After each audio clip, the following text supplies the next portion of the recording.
Red green online present. আপনারাও জানেন এখন অনেক কিছু অনুমান নির্ভর কিন্তু আসছে।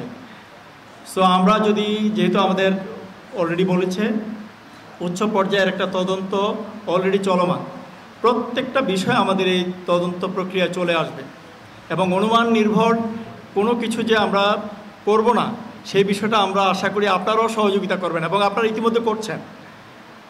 সুতরাং আমরা এই অনুমান নির্ভর যে সমস্ত পত্রপত্রিকায় যে বিষয়গুলি এসছে এটার বিষয়ে আমার মনে হয় আমাদের একটাই কথা, তদন্ত প্রতিবেদনে বিস্তারিত আসুক এবং আমরা ইনশাল্লাহ পরবর্তীতে আপনাদের সাথে যখন সাক্ষাৎ করব বিস্তারিত পাবেন।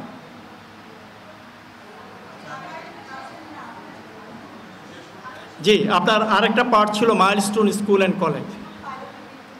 এই বিষয়গুলি তো তদন্ত পর্ষদেই আসবে। আপনারা জানেন যে জাতীয় পর্যায়ে একটা তদন্ত পর্ষদ গঠিত হয়েছে এবং আরও একটা তদন্ত পর্ষদ জয়েন্ট লেভেলে হবে।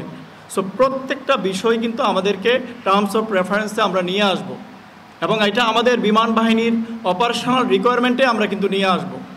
সো এটার কোনো কারণ নেই যে কোনো একটা বিষয় আমরা বাদ দিব। এটা মাইলস্টোন কলেজ হোক, অন্য কলেজ হোক, যে কোনো বিষয়ে এটা আমাদের তদন্তের পরিধিতে থাকবে এবং সেটা আমরা অ্যাড্রেস করব।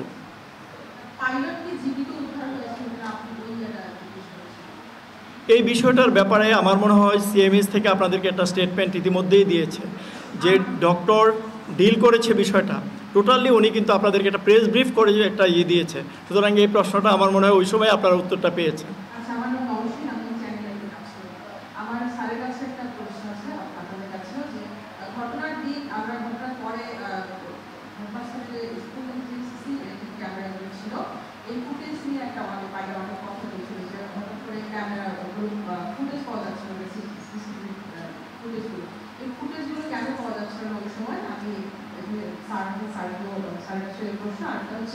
ঘটনা ঘটার পর আপনারা স্কুল থেকে কেন দ্রুততম সময়ে কোনো ব্রিফিং করেননি বা কোনো কথা বলেননি আপনারা গণমাধ্যম বা আপনারা কোনো বিবৃতি অনেক দেরিতে আপনারা দিয়েছেন? আর একটা হচ্ছে আপনারা এখন স্কুল খুলতে যাচ্ছেন, তো এই যে এতগুলো শিক্ষার্থী একটা ট্রমার মধ্যে আছে, আপনারা বিমান বাহিনী ওখানে একটা চিকিৎসা মেডিকেল ক্যাম্প করেছে, কিন্তু সরকারিভাবে বা বড় পর্যায়ে কি এই প্রত্যেকটা শিক্ষার্থীকে কাউন্সিলিং এর কোনো উদ্যোগ আপনারা নিচ্ছেন? এটা রিপ্লাইটা একটু স্যার একটু আমি বলি। আপনার প্রশ্নটার উত্তর হলো আমি এই যে কাউন্সিলিংয়ের ব্যাপারটা, আপনারা জানেন এই যে এখনও কিন্তু একটা মিটিং হেলথ মিনিস্ট্রিতে হচ্ছে এবং বাংলাদেশ বিমান বাহিনীর উদ্যোগে এই কাউন্সিলিংটা আমরা শুরু করছি। আমাদের আজকে কিন্তু মাইলস্টোন কলেজে একজন সাইকোলজিস্ট, একজন মেডিসিন স্পেশালিস্ট এবং এটা অনবরত কাজ করবে এবং সাইকোলজিস্টের কাজই হবে সে মেন্টাল হেলথ ডেভেলপমেন্টের উপরে স্টুডেন্টদেরকে কাউন্সেল করবে এবং এই কাউন্সেলিং সেশনটা চলতে থাকবে। এবং আজকে আমরা হেলথ মিনিস্ট্রির সাথেও একটা মিটিং করছি, আমরা জয়েন্টলি এই কাজটা চলমান রাখব এবং প্রেস রিলিজও দেওয়া হয়েছে এই বিষয়ে। সিসি ক্যামেরাটা যেটা আপনি বললেন যে ইমিডিয়েটলি কেন নেওয়া হয় নাই, দেখেন ইমিডিয়েটলি আমাদের কাজ ছিল যারা আহত আছে আছে তাদেরকে বিভিন্ন হসপিটালে উদ্ধার করে নিয়ে আসা। ইট ওয়াজ আওয়ার টপ প্রায়োরিটি এবং এখানে আপনি দেখেছেন প্রত্যেকটা বাহিনী তারা গিয়ে নিয়োজিত ছিল এবং এই সময়ে যে আপনাকে কোনো মেসেজ দিবে ইনস্ট্যান্টলি বা সেই অবস্থাটা ছিল না। সো শিওর ঠিক আছে, আমি প্রথমেই বলি দুর্ঘটনার পরে আমাদের কাজ ছিল ইমিডিয়েট ছাত্রদের খোঁজ নেওয়া, তারা হারিয়ে গেছে, গার্জেনের কাছে তারা পৌঁছেছে, সেই কাজটা নিয়ে আমরা ব্যস্ত ছিলাম। উদ্ধারের কাজটা দেখছিলেন সেনাবাহিনী, তাকে আমাদের ডিএসসি সদস্য এবং আমাদের কিছু শিক্ষক শিক্ষিকা। তো সিসি ফুটেজ নিয়ে ওই সময় নাড়াচাড়া করার আমাদের কোনো অবকাশ ছিল না, কোনো সুযোগ ছিল না। আর ওই মুহূর্তে সিসিটিভির সাহায্য নিয়ে কোনো কিছু করবো এরকম কিছু কোনো পেন্ডিং ছিল না, কাজে ওটা আমাদের প্রায়োরিটি ছিল না। এখন কিন্তু অনেক সিসিটিভি ফুটেজে আমরা পাচ্ছি, আপনারা যদি আসেন আমাদের অফিসে আসেন, সিসিটিভি যেগুলো আমাদের ফুটেজে আছে সেগুলো আছে।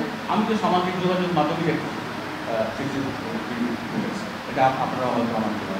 তো সেই মুহূর্তে প্রথম ওই দিন তো নাই, পরের দিন আমাদের ওই খবরটাতে 738 জন ছাত্র আটকা দেওয়ার পরে আমাদের প্রথম কাজ ছিল এই 738 জন অভিভাবকের সাথে যোগাযোগ করা এবং সেই কাজটা আমরা ওই সন্ধ্যায় ওই রাতে এর মধ্যে আমাদের মানে যারা যোগাযোগ করবে আমরা ফর্ম টিচার বলি, ক্লাস টিচার মারা গেছে, আহত হয়েছে, পড়ে আছে, আমরা কাগজগুলি পাচ্ছি, ওই ভবনের কোনো কাগজ নিয়ে আমাদের কাছে ছিল না। কম্পিউটার ওই করবো। তারপরে আমাদের যে মেইন অফিস সেখান থেকে আমাদের করে করে অন্য শিক্ষক দিয়ে যোগাযোগ করে করে আমরা এই কাজটাতে ব্যস্ত ছিলাম। আর হাসপাতালে আনা নেওয়ার কাজটা আমরা আসলে শিক্ষকরা দেখছিলাম, এটা দেখার জন্য আমাদের তখন প্রচুর এজেন্সি আমাদের ছিল। আমাদের সেনাবাহিনী তো ড্রাইভার একদম আগার করা ছিল, ফায়ার ব্রিগেড তাদের উদ্ধারের কাজটা করতে, যেমন আপনারা জানেন উদ্ধারের কাজটা দিনে যাবে। ঠিক আছে, সে কারণে সিসিটিভি যে ব্যাপারটা ওই মুহূর্তে আমাদের কাছে কোনো প্রায়োরিটি ছিল না, কারণ ওটা তো আমরা কী করবো, সিসিটিভিটা দেখে ওখানে আমি কোন কাজটা আমার ওই মুহূর্তে কাজে আসবে তেমন কোনো কাজ আমার ছিল না। ঠিক আছে, আর কোনো প্রশ্ন? সাধারণত না, ওই ভবনে আমাদের টোটাল ছাত্র আছে 738 জন। ওই দিন ছিল 80% মতো ধরে 590 জনের মতো।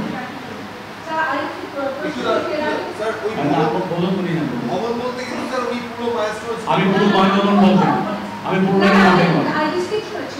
আমি ওই ভবন দুর্ঘটনার ভবন আমরা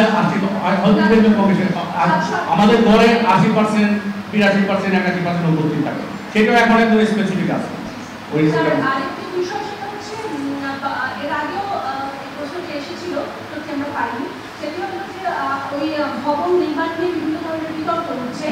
ইঞ্জিনিয়ারিং প্ল্যানার্স অ্যাসোসিয়েশন থেকে স্পষ্ট করে বলে দেওয়া হয়েছে রাতুলের কোনো অনুমোদন ছিল না, এবং একইভাবে বলা হচ্ছে যেটা একবার আসছে নন ফ্লাইং জোনে মধ্যে পড়ছে, আরেকবার বলছে ফ্লাইং জোনের মধ্যে পড়ছে। যেটাই হোক, তথ্যটি স্পষ্ট নয় যেটা আমরা সুনির্দিষ্ট করে আপনাদের কাছে বলতেও পারছি না।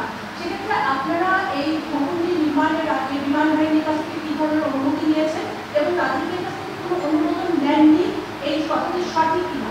আরেকটি প্রশ্ন হচ্ছে, আমরা যখন কাজ করতে গিয়েছি তখন দেখেছি যে খুব অল্প সময় ব্যবধানেই বারবার ওখান থেকে বিমান আসা যাওয়া করছে, সারাদিন করে, কিন্তু এটি শিক্ষার পরিবেশের জন্য সঠিক কিনা, যেখানে একেবারে ছোট বাচ্চারাও পড়াশোনা করছে, এই বিষয়টা আপনারা বিবেচনায় নিয়েছেন কিনা যখন ভবন নির্মাণ করেন? আপনি অনেকগুলো বিষয় নিয়েছেন, আপনার শেষ থেকে আমি শুরু করব। আপনি শেষ থেকে শুরু করার আগে আমি একটু আপনাদের এত বড় ক্যাম্পাসে মাত্র একটা এক্সিট পেতেন, একটা এক্সিট পেন, আমরা 3টা এক্সিট কোথায় আপনি তখন দেখেন এই যে আপনাদের হাজার আলী ভবনে একটা ওই ভবনে, হ্যাঁ ওই ভবনে চারপাশে গ্রিল দিয়ে আছে, এই ছোট বাচ্চারা এখানে ক্লাস করে, ছোট বাচ্চারা ক্লাস করে ভবন তো মানে গ্রিল দেওয়া, ম্যাডাম আমরা এটা বারান্দা না আনসারটাকে সার্ভ করে দে, তারপর আমরা নেক্সট কোশ্চেনে যাব প্লিজ। ঠিক আছে, আপনি ওনার কোশ্চেন আনসার করেন। আপনারা উত্তরাতে যারা চিনেন তারা জানেন মাইলস্টোন ছাড়া কমপক্ষে 20টা শিক্ষা প্রতিষ্ঠান, বড় বড় শিক্ষা প্রতিষ্ঠান ইংলিশ মিডিয়াম সহ এখানে আছে এই একটুখানি জায়গার মধ্যে। কাজে ওখানে মাইলস্টোন স্কুলটা আলাদা বিবেচনায় কোনোভাবে প্রতিষ্ঠিত হয় না। রাজু যদি প্রশ্ন করেন বা আপনাকে কোন ইঞ্জিনিয়ারিং করেছে আমি জানি না, আচ্ছা সমস্ত ওইটার ভিতরে যত রকমের শুধুমাত্র টিনশেড ছাড়া, টিনশেড করতে তো আর রাজুর অনুমোদন লাগে না, আর সমস্ত কিছু রাজুকের যথাযথ নিয়ম মেনে করা হয়। কেবিন চকের হাইট বিবেচনা নিয়ে করা হয়েছে। যদি আপনি আমার বেশি দূরে যাওয়া যাবে না, মেট্রো রেলের যে দুটো ভবন আছে আমাদের দ্বিগুণ, কাজে হাইট যদি সমস্যা হয় তাহলে প্রথম হাইটের সমস্যাটা ওইখানে হওয়া হয়। এবং আমাদের পূর্ব পাশে বই থাকে, পশ্চিম পাশে উঁচু বই নেই, ঠিক আছে, উত্তর পাশেও তেমন নাই, একটু দূরে আছে। এই পুরো এলাকাটাতেই আমাদের চাইতে আরো উঁচু ভবন। না না, কেন আমি বলতেছি যে কেন, কারণ এই প্রশ্নটা আসে না, কিন্তু এখানে এইভাবেই এই জায়গাটা গড়ে উঠেছে। এই পুরো এলাকাটাই হাইরাইজ বিল্ডিং দিয়ে ঢাকা, একদম আরো প্রায়। আর প্যাসেজের কথা বলে এরিয়া ফ্লাইং জোনের কথা বলেছেন, আমার যে স্যাররা এক্সপার্ট আছেন বলবেন, আমাদের নো ফ্লাইং জোন বলে কিছু নাই। নো ফ্লাইং জোন বলে নো ফ্লাইং জোনের অন্য টার্ম, ওটা এটার সাথে এটা যায়, এটা যে আমাদের স্যার বিমান বাইরে সারা পূজা করবে নো ফ্লাইং জোনের সাথে। আমরা অনুমোদন সমস্ত অনুমোদন নিয়ে আমরা নির্মাণ করেছি এবং এখনো নির্মাণ কাজ চলতেছে।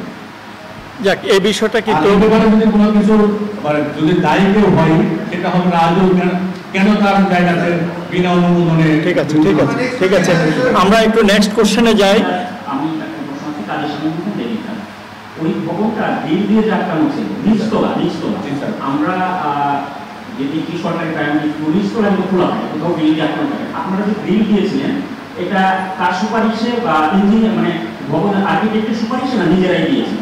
আপনার অংশটা একটু শুধরাই দিই আমি।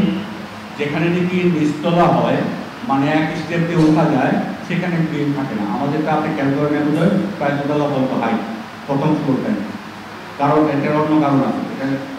এটা আগে নির্মাণ করা হচ্ছে অনেক নিচে থেকে, পরে বাবর ভরা করার কারণে নিচে তলাটা মাটির নিচে পড়ে গেছে।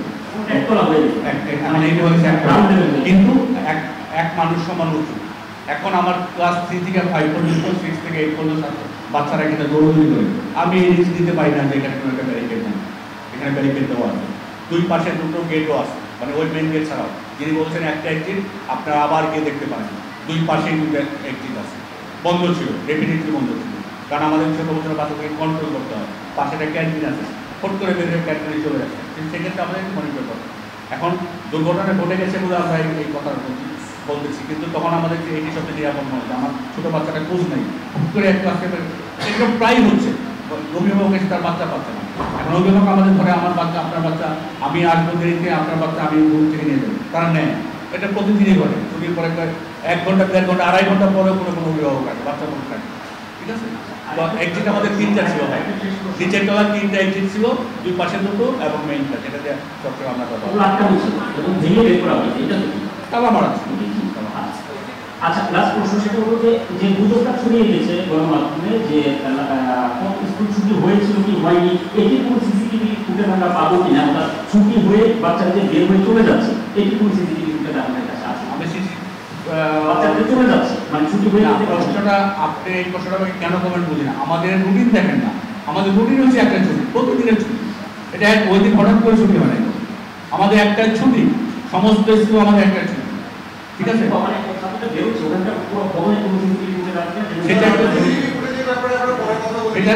সেটা দেখা যাবে, কিন্তু ছুটির সময় নিয়ে কোনো দ্বিধার কোনো কারণ নেই। এই বিশেষ প্রতিবেদনটি যদি আপনাদের ভালো লেগে থাকে অথবা উপকৃত হন, তাহলে অবশ্যই এই চ্যানেলটি সাবস্ক্রাইব করুন এবং লাইক, কমেন্ট ও শেয়ার করে রেড গ্রিন অনলাইনের সাথেই থাকুন। Thanks to everyone, red green online.